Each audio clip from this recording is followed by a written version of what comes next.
Assalamualaikum warahmatullahi wabarakatuh. Perkenalkan, nama saya Najwa Ajara Hanifah, NPM 233507028. Di sini saya adalah mahasiswa Universitas Siliwangi, Fakultas Ilmu Sosial dan Ilmu Politik, jurusan Ilmu Politik.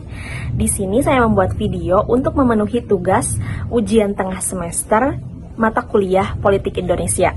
Baik, bismillahirrahmanirrahim. Di sini saya akan membawakan isu terkait dengan korupsi dalam politik Indonesia. Dan saya juga akan memberikan analisis dan komentar terkait isu. Dan tidak lupa nanti saya akan memberikan pandangan dengan data yang relevan dan juga argumentasi yang logis untuk dikaitkan dengan teori-teori politik. Korupsi dalam politik Indonesia merupakan isu yang mendalam dan kompleks, berakar dari berbagai faktor struktural dan budaya yang telah mengakar dalam sistem pemerintahan.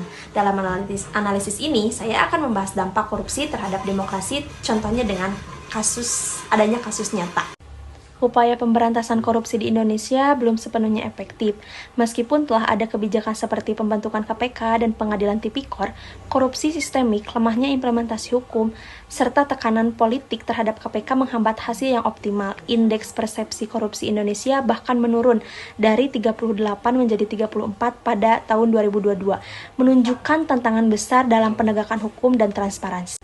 Komisi Pemberantasan Korupsi KPK memiliki peran sentral dalam memberantas korupsi di Indonesia dengan melakukan penyidikan, penyelidikan, dan penuntutan terhadap kasus-kasus korupsi serta melaksanakan tindakan pencegahan melalui edukasi dan kampanye anti korupsi.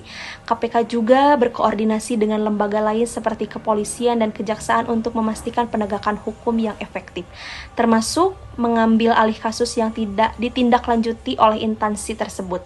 Selain itu, KPK berfungsi sebagai pengawas terhadap penyelenggaraan pemerintah dan memberikan rekomendasi untuk perbaikan kebijakan anti korupsi, sehingga berkontribusi secara signifikan dalam menciptakan transparansi dan akuntabilitas di sektor publik. Kasus Anas Urbaningrum, mantan Ketua Umum Partai Demokrat, merupakan contoh signifikan dari dinamika politik dan hukum di Indonesia, terutama terkait dengan korupsi.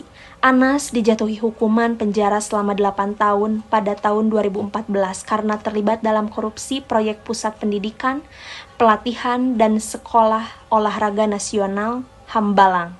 Meskipun bebas, pada April tahun 2023, Anas harus menghadapi pencabutan hak politik selama 5 tahun.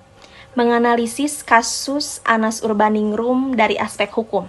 Anas Urbaningrum dihukum berdasarkan berbagai undang-undang yang mengatur tindak pidana korupsi dan pencucian uang. Pengadilan Tinggi DKI Jakarta awalnya memperingankan hukumannya menjadi 7 tahun, tetapi MA menambahnya kembali menjadi 14 tahun. Pencabutan hak politiknya mencerminkan upaya untuk menegakkan integritas dalam politik, meskipun ada perdebatan mengenai apakah mantan narapidana seharusnya diizinkan berperan dalam partai politik. Untuk selanjutnya, menganalisis kasus ini dari aspek politiknya. Kasus ini juga menunjukkan dampak negatif terhadap citra Partai Demokrat. Survei menunjukkan bahwa kepercayaan publik terhadap partai ini menurun drastis akibat skandal korupsi yang melibatkan kader-kadernya, termasuk Anas. Dalam konteks teori politik, fenomena ini dapat dianalisis mengenai lensa teori legitimasi dan kepercayaan publik. Ketika pemimpin partai terlibat dalam korupsi, legitimasi partai tersebut sebagai representasi aspirasi rakyat menjadi dipertanyakan. Dalam pandangan kasus ini, dalam teori politik, kasus Anas Urbaningrum dapat dilihat melalui perspektif political accountability dan democratic integrity. Pencabutan hak politiknya bertujuan untuk mencegah individu yang terlibat dalam korupsi untuk kembali ke posisi kekuasaan, sehingga menjaga integritas sistem demokrasi.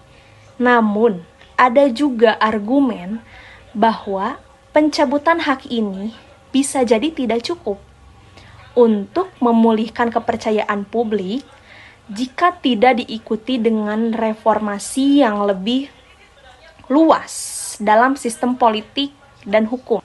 Jadi, untuk kesimpulan kasus Anas Urbaningrum menggambarkan tantangan besar bagi sistem politik Indonesia dalam menangani korupsi dan mempertahankan kepercayaan publik. Meskipun hukuman yang dijatuhkannya menunjukkan komitmen terhadap pemberantasan korupsi, dampak jangka panjang terhadap citra Partai Demokrat dan kepercayaan masyarakat terhadap institusi politik masih perlu diperhatikan. Reformasi lebih lanjut diperlukan untuk memastikan bahwa tindakan hukum tidak hanya bersifat reaktif, tetapi juga preventif dalam menciptakan sistem yang lebih transparan dan akuntabel. Sekian penjelasan dari saya. Mohon maaf apabila ada kekurangan. Wassalamualaikum warahmatullahi wabarakatuh.